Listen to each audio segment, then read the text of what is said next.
காளான் எல்லாத்தையுமே நல்லா கழுவி எடுத்தாச்சு. ரெண்டாவது இந்த காம்பும் நான் எடுத்துட்டேன்.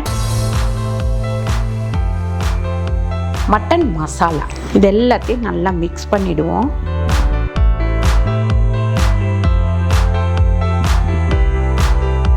கிட்டத்தட்ட ஒரு 5 நாள் ஆச்சு இது நல்லா காயறதுக்கு. காளான் வத்தல் வந்து ரெடி ஆயிடுச்சு. இப்போ இதை நான் பொரிச்சு காமிக்கிறேன். உங்கள் சமையல் மணக்க ருசிக்க அம்மா சமையல் மசாலா ஐட்டம்ஸ், ஊறுகாய் ஐட்டம்ஸ் நம்மக்கிட்ட கிடைக்குது. நீங்கள் கீழே வந்து நம்பர் கொடுக்குறேன், நம்பரில் காண்டாக்ட் பண்ணுங்கள். வணக்கம், நான் உங்கள் அம்மா வீட்டு சமையல் மீனாட்சி. இன்றைக்கி நம்ம காளான் வத்தல் தான் பார்க்க போகிறோம்.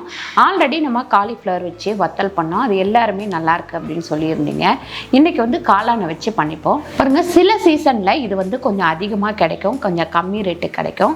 சில சீசனில் ஒரு பேக்கெட்டே வந்து 50 ரூபா 60 ரூபா அந்த மாதிரி கிடைக்கும். கொஞ்சம் சீப்பாக கிடைக்கும் போது இது வாங்கி இந்த மாதிரி ஒரு வத்தல் மாதிரி போட்டு வச்சுட்டிங்க அப்படின்னா நம்ம பொரித்து சாப்பிட்லாம். அதுக்கப்புறம் பொரிச்சிட்டு நம்ம வந்து காளான் கிரேவி பண்ணலாம். அதெல்லாம் பண்ணும்போது ரொம்ப டேஸ்ட்டாக இருக்கும். வாங்க போய் பார்க்கலாம். நான் கிட்டத்தட்ட ஒரு 7 காளான் பேக்கெட் வச்சுருக்கேன். இதை ஃபஸ்ட்டு க்ளீன் பண்ணி கட் பண்ணி எடுத்துக்கலாம்.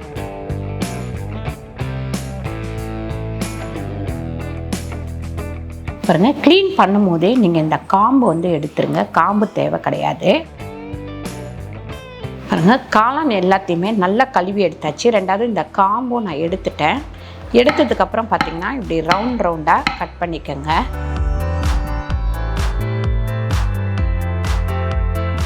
ஒரு காளானா ஒரு 4 இல்லை 5 அப்படியே கட் பண்ணிக்கோங்க.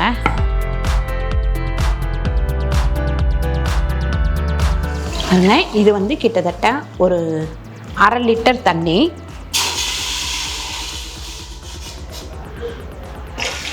ஒரு 3/4 லிட்டர் தண்ணி ஊற்றிக்கலாம். தண்ணி வந்து நல்லா சூடாகட்டும். உரழாக்கு பச்சரிசி மாவு, அதாவது 225 கிராம் இதில் தண்ணி ஊற்றி நல்லா நம்ம மிக்ஸ் பண்ணிக்கலாம். அதாவது 3/4 லிட்டர் நம்ம அதில் ஊற்றிட்டோம். இதில் வந்து ஒரு 1/4 லிட்டர் அளவுக்கு தண்ணி ஊற்றி நல்லா மிக்ஸ் பண்ணிப்போம். ஏன்னா நம்ம மாவோடு போட்டோம்னா அது வந்து உதிராக கட்டியாக ஆகிடும். அதனால் நல்லா கரைச்சிட்டு ஊற்றணும். மொத்தத்தில் இதுக்கு நமக்கு 1.5 லிட்டர் தண்ணி தேவைப்படும். ஒரு 1 ஸ்பூன் அளவுக்கு உப்பு, 1/4 டீஸ்பூன் அளவுக்கு மஞ்சத்தூள், 1.5 ஸ்பூன் நமக்கு மட்டன் மசாலா. இது எல்லாத்தையும் நல்லா மிக்ஸ் பண்ணிவிடுவோம்.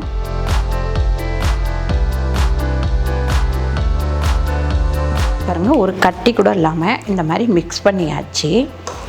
இப்படி தண்ணி நல்லா சூடாகிட்டு இருக்கும் போது இதில் கொஞ்சம் கொஞ்சமாக அப்படியே ஊற்றி இதை வந்து நல்லா கலக்கி விட்டுக்கிட்டே இருக்கணும். நல்லா கிண்டி விட்டுக்கிட்டே இருக்கணும், இல்லாட்டி அடி பிடிச்சிரும். பாருங்கள், இந்த மாதிரி திக்காயிடுச்சு அப்படின்னா இன்னும் ஒரு 1/2 லிட்டர் தண்ணி வந்து நம்ம ஊற்றிக்கலாம். ஏன்னு கேட்டிங்கன்னா சில அரிசி வந்து தண்ணி இழுக்கும், சில அரிசி வந்து தண்ணி இழுக்காது.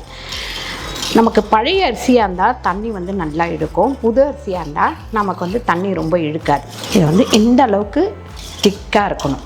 இப்போ நம்ம கட் பண்ணி வச்சுருக்கிற இந்த காளானை போட்டு இதில் கிண்டிக்கலாம்.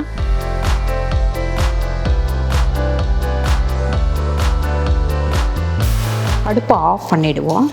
பாருங்கள், கடைசியில் ஒரு 2 லெமன் புழிஞ்சு வச்சுருக்கேன். லெமன் சாறை ஊற்றிப்போம்.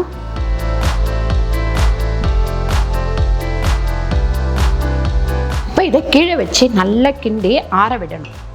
பாருங்கள், கொஞ்சம் நல்லா ஆறுனதுக்கப்புறம் நம்ம இதில் வந்து ஒரு தட்டில் வந்து எண்ணெய் தடவிக்கலாம். இந்த மாதிரி எண்ணெய் தடவிட்டு இப்படி கொஞ்சம் கொஞ்சமாக இப்படி வச்சிடலாம். இது வந்து 2 நாளில் நல்லா காஞ்சிடும் நமக்கு.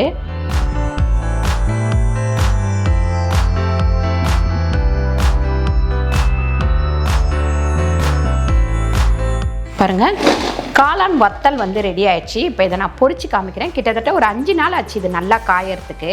இதில் வந்து பார்த்திங்கன்னா எண்ணெய் ஊற்றிக்கலாம். பொரிக்க தேவையான அளவு எண்ணெய். பாருங்கள், எண்ணெய் நல்லா காஞ்சிச்சு. இப்போது நம்ம போட்டு பொரித்து எடுத்துக்கலாம் காளான் வத்தல். இது வந்து செம்ம டேஸ்ட்டாக இருக்கும். நீங்கள் சாம்பாருக்கு, தயிர் சாதத்துக்கெல்லாம் தொட்டு சாப்பிட்றதுக்கு ரொம்ப நல்லாயிருக்கும்.